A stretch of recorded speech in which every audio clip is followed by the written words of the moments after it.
Everything wrong with the Lyndon Baines Johnson administration from a libertarian perspective. Lyndon B. Johnson's presidency is remembered for significant domestic programs and a controversial war in Southeast Asia, showcasing his complex legacy.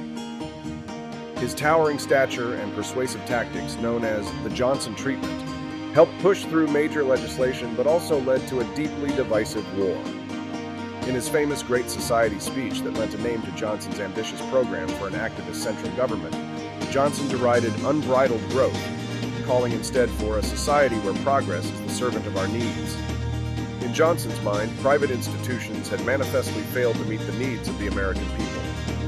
Johnson called for a creative federalism to defeat the soulless wealth that apparently confronted America in 1964.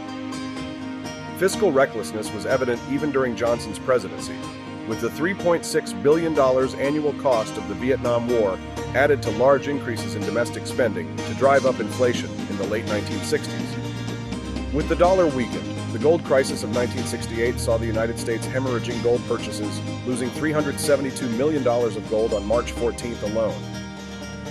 It is clear that most of Johnson's major initiatives, such as the war on poverty, failed or have had damaging consequences. Perhaps more importantly than their failure as matters of policy, Johnson's expansion of federal spending and oversight helped to dramatically upset the balance between local, state, and federal governments. Despite a history of U.S. involvement in Vietnam prior to his presidency, Johnson's escalation of the conflict is a major critique of his administration. The Vietnam War overshadowed his domestic achievements, casting a long shadow over his legacy.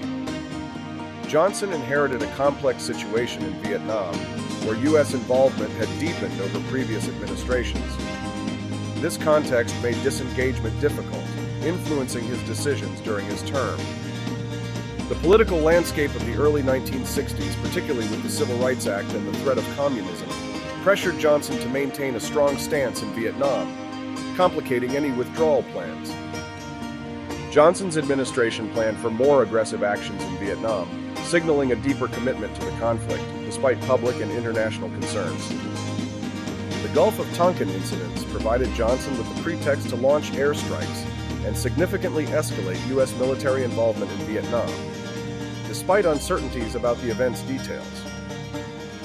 Johnson's presentation of the Gulf of Tonkin incidents to Congress and the public omitted crucial context, securing a resolution that granted him broad war powers.